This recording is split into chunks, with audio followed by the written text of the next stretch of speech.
Gobi manchurian, cotton candy, ಕಬಾಬ್ಗಳಲ್ಲಿ ಕೃತಕ ಬಣ್ಣಗಳು ಇರೋದನ್ನ ಪತ್ತೆ ಮಾಡಿ ಆರೋಗ್ಯ ಇಲಾಖೆ ಬ್ಯಾನ್ ಮಾಡಲಾಗಿತ್ತು.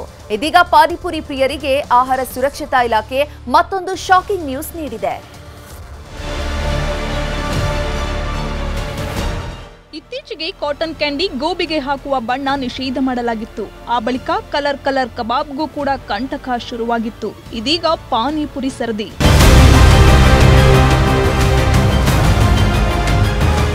ಬೆಂಗಳೂರು ಸ್ಟ್ರೀಟ್ ಫುಡ್ಗೆ ಫೇಮಸ್. ತುಂಬಾ ಟೇಸ್ಟಿಯಾಗಿ ಅಡುಗೆ ಮಾಡಿಕೊಟ್ರೆ ನಮ್ಮ ಜನ ಎಷ್ಟು ದೂರವಾದ್ರೂ ಹೋಗಿ ತಿಂತಾರೆ. ಅದರಲ್ಲೂ ಕೂಡ ಗೋಬಿ ಮಂಚೂರಿ, ಕಬಾಬ್, ಪಾನಿಪುರಿ ರೀತಿಯ ಸ್ಟ್ರೀಟ್ ಫುಡ್ಗಳು ಎಲ್ಲೆಂದರಲ್ಲಿ ಕಾಣಲು ಸಿಗುತ್ತವೆ. ಶುಚಿತ್ವ ಇಲ್ಲದಿದ್ದರೂ ಕೂಡ ರುಚಿಗೆ ಮಾರು ಹೋಗುವ ಮಂದಿಗೆ ಆಹಾರ ಸುರಕ್ಷತಾ ಇಲಾಖೆ ಇತ್ತೀಚೆಗಷ್ಟೇ ಶಾಕ್ ನೀಡಿತ್ತು. ಇದೀಗ ಪಾನಿಪುರಿಯಲ್ಲಿ ಅಪಾಯಕಾರಿ ರಾಸಾಯನಿಕ ಇರುವುದನ್ನ ಪತ್ತೆ ಮಾಡಲಾಗಿದೆ.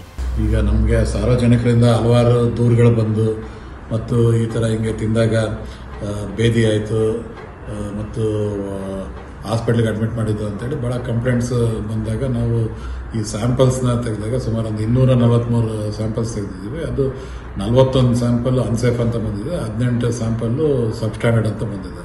ರಾಜ್ಯದ 260 ಕಡೆಗಳಲ್ಲಿ ಪಾನಿಪುರಿ ಮಾದರಿಗಳನ್ನ ಸಂಗ್ರಹ ಮಾಡಿದ್ದ ಆಹಾರ ಸುರಕ್ಷತಾ ಇಲಾಖೆ ಪ್ರಯೋಗಾಲಯಕ್ಕೆ ಕಳುಹಿಸಿಕೊಟ್ಟಿತ್ತು. ಇದರಲ್ಲಿ 40 ರಿಂದ 50 ಮಾದರಿಯಲ್ಲಿ ಪಾನಿಪುರಿ, ಸಾಸ್, ಪಾನಿ, ಮಸಾಲೆ ಅನ್ಸೇಫ್ ಎನ್ನುವ ವಿಚಾರ ಗೊತ್ತಾಗಿದೆ. ಈ ಪಾನಿಪುರಿ ಮಾದರಿಯಲ್ಲಿ ರೋಗ ರಾಸಾಯನಿಕಗಳು ಸ್ಲೋ ಪಾಯ್ಸನ್ ಅಂತ ತಿಳಿದು ಬಂದಿದೆ. ನಾಲಿಗೆಗೆ ರುಚಿ ಜೊತೆಗೆ ದೇಹವನ್ನ ನಿಧಾನಕ್ಕೆ ಕಾಡುವ ರೋಗಕಾರಕ ಅಂಶಗಳು ಕಂಡು ಬಂದಿದೆ. ಯಾವುದೇ ಆಗಲಿ ಒಂದು ಆರೋಗ್ಯವಾಗಿ ಆಗೋದಕ್ಕೆ ಆರೋಗ್ಯ ಕೆಟ್ಟೋಗುತ್ತೆ. ಮತ್ತು ಅದಕ್ಕೆ ಎಕ್ಸ್ಪೆನ್ಸಿವ್ ಏನು, ಈಗ ಇವತ್ತಿನ ಜನ ಊಟ ಮಾಡೋದೇ ಕಷ್ಟ ಆಗಿದೆ. ಈ ಕಾಯಿಲೆಗಳು ಒಂದು ಅನುಭವಿಸಿ ಬಜಿತೇ ಬೇಡ ತಿಂದಿದ್ದೆ ಅದು ಏನಾಗುತ್ತೆ ಅಲ್ವಾ? ಅದನ್ನ ಪ್ರಯೋಜನ ಇಲ್ಲ. ತಿನ್ನಬೇಕು ತಿಂತಾರೆ, ಬಟ್ ಮಾಡ್ತಾ ಇದೀವೋ ತಿಂದು ಕಂಡು ಹಿಡಿದಿದೆ ಏನೋ ಮಿಸ್ಟೇಕ್ ಇದೆ ಅಂತ. ಜಾಸ್ತಿ ತಿನ್ನಲ್ಲ, ಯಾವಾಗಾದ್ರೂ ಒಂದ್ಸಲ. ಯಾವುದೇ ಇನ್ಮೇಲೆ ಬಳಸಬಾರ್ದು ಅಂತ ಹೇಳ್ತೀವಿ ಅಷ್ಟೇ. ಇನ್ಮೇಲೆ ಯೂಸ್ ಮಾಡಬಾರ್ದು ಅಂತ. ಇವತ್ತು ಪಾನಿಪುರಿಯಲ್ಲಿ ಗೌರ್ಮೆಂಟ್ ರೂಲ್ಸ್ ಆಗಿದೆ, ಅದು ಗೌರ್ಮೆಂಟ್ ರೂಲ್ಸ್ ಆದ್ಮೇಲೆ ಫಾಲೋ ಮಾಡಲೇಬೇಕಲ್ಲ, ಅದಕ್ಕೋಸ್ಕರ ಹೇಳ್ತೀವಿ ಅಷ್ಟೇ. ಇನ್ನು ಅದನ್ನ ಯೂಸ್ ಮಾಡಬೇಡ್ರಿ. ಅವ್ರು ಗೌರ್ಮೆಂಟ್ ಏನೋ ಒಳ್ಳೇದಕ್ಕೆ ಹೇಳಿರ್ತಾರೆ, ಅದನ್ನ ಇವರು ಫಾಲೋ ಮಾಡಬೇಕಾಗುತ್ತೆ ಅಷ್ಟೇ. ವರದಿಯನ್ನ ಗಂಭೀರವಾಗಿ ಪರಿಗಣಿಸಿರುವ ಆಹಾರ ಸುರಕ್ಷತಾ ಮತ್ತು ಗುಣಮಟ್ಟ ಇಲಾಖೆ ಶೀಘ್ರದಲ್ಲೇ ಆರೋಗ್ಯ ಸಚಿವರು, ಬಿಬಿಎಂಪಿ ಜೊತೆಗೆ ಮಹತ್ವದ ಸಭೆ ನಡೆಸಿ ಈ ರೀತಿಯ ಅಪಾಯಕಾರಿ ಪಾನಿಪುರಿಯನ್ನ ಬ್ಯಾನ್ ಮಾಡುವ ವಿಚಾರವಾಗಿ ಸೂಕ್ತ ನಿರ್ಧಾರ ತೆಗೆದುಕೊಳ್ಳುವುದಾಗಿ ಸುಳಿವು ನೀಡಿದ್ದಾರೆ. ನಾವು ಬೇಲ್ಪುರಿಲಿ ಯಾವ ಸಾಸು ಯೂಸ್ ಮಾಡಲ್ಲ.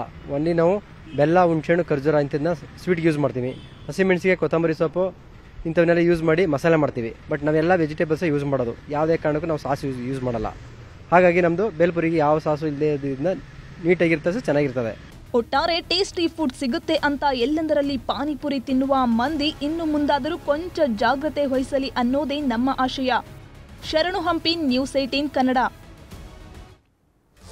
ಕನ್ನಡಿಗರ ನೆಚ್ಚಿನ ನ್ಯೂಸ್ 18 ಕನ್ನಡ ಈಗ ವಾಟ್ಸ್ಆಪ್ನಲ್ಲೂ ಲಭ್ಯ. ಕರ್ನಾಟಕ, ದೇಶ ವಿದೇಶಗಳ 360 ಡಿಗ್ರಿ ಸುದ್ದಿಯ ವಿವರಗಳನ್ನ ನಿಮ್ಮ ಕೈ ಬೆರಳುಗಳಲ್ಲೇ ಪಡಿಲಿಕ್ಕೆ ಈ QR ಕೋಡ್ ಅನ್ನ ಸ್ಕ್ಯಾನ್ ಮಾಡಿ, ನಮ್ಮ ಚಾನಲ್ ಫಾಲೋ ಮಾಡಿ, ನೋಟಿಫಿಕೇಶನ್ ಆನ್ ಮಾಡಿ.